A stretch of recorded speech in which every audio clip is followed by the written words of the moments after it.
संदिग्ध स्थिति में महिला का मिला शव। ससुराल वालों पर दहेज को लेकर प्रताड़ित करने का आरोप। मुजफ्फरपुर के पारू थाना अंतर्गत फतेहाबाद में गुरुवार की देर रात विवाहिता का संदिग्ध परिस्थिति में कमरे में शव मिलने से सनसनी फैल गई। मृतक के परिजनों ने ससुराल वालों पर बेरहमी से मारपीट और गला दबाकर हत्या करने का आरोप लगाया है। ससुराल के सभी लोग फरार हैं। दहेज को लेकर विवाद चल रहा था। मृतक की पहचान 29 वर्षीय प्रिया उर्फ काजल कुमारी के रूप में हुई है। विवाहिता का शव मिलने की सूचना थाना को दी गई। मौके पर पुलिस पहुंचकर शव को कब्जे में लेकर पोस्टमार्टम के लिए SKMCH भेज दिया है। इस घटना की पुलिस जांच पड़ताल कर रही है।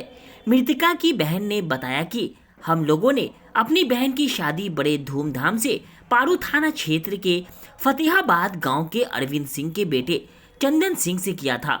शादी में काफी खर्च हुए थे। बहन को कई उपहार भी दिए थे। शादी से पहले लड़की वालों ने लंबी चौड़ी बात और अच्छी कमाई का झांसा देकर हम लोगों को फंसा लिया। शादी के 2-3 साल तक सब ठीक चला। उसके बाद मेरी बेटी को प्रताड़ित किया जाने लगा। बेटी प्रिया काफी परेशान रहती थी। कुछ दिन पहले भी मृतका के साथ मारपीट की गई थी। अब उसकी हत्या कर दी गई है। प्रिया की शादी वर्ष 2015 में हुई थी।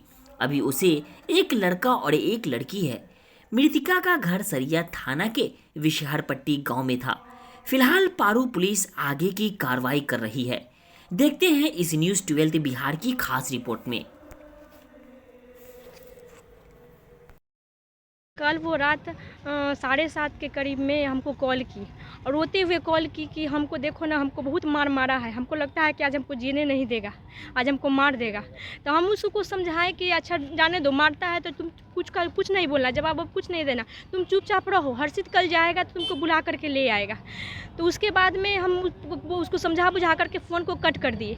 उसके बाद में हम अपने भाई को फ़ोन किए और उसको बोले कि देखो ना, ऐसे ऐसे काजल फ़ोन की थी, ऐसे ऐसे बोल रही थी।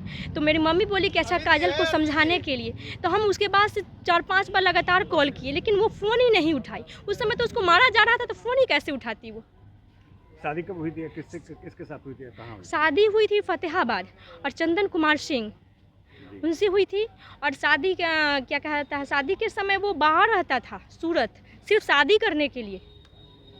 और जब शादी हो गया उसके बाद से वो गांव में ही आकर बस गया, खेती बाड़ी करने लगा।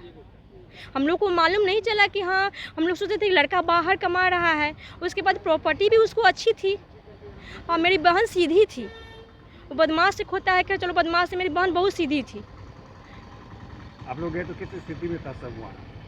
हम तो नहीं गए, लेकिन मेरे परिजन लोग गए तो वो बता रहे हैं कि में क्या कहता है, छुपाया जा रहा था उसको, गाड़ी से मतलब गाड़ी में छुपा दिया गया था और उसको दाह संस्कार के लिए मतलब ले जाया जा रहा था कि यहाँ मीडिया को या किसी को खबर न लगे।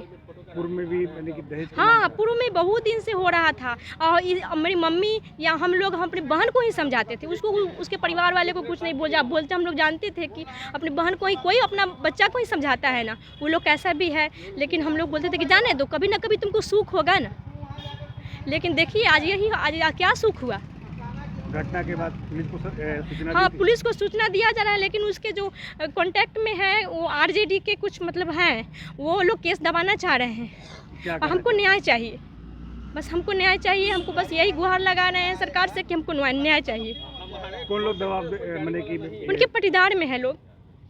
वो चाह रहे कि किस में हो? हाँ, अब क्या चाह रही है? हम लोग न्याय चाह रहे हैं। हम लोग किसी भी हाल में न्याय हमको मिलना चाहिए, क्योंकि मेरी बहन सीधी सादी थी और 3-3 बच्चा है। बताइए आगे का परवरिश कैसे होगा? कोई कितना दिन करेगा परवरिश? क्या एज रहा होगा? मेरी बहन का 29-30 होगा। शादी कब हुई थी? शादी 2015 में हुई थी। अब क्या चाह रही हैं लोग? न्याय चाह रहे हैं और हम लोग को पुलिस की तरफ से भी कोई मदद नहीं मिल रही है।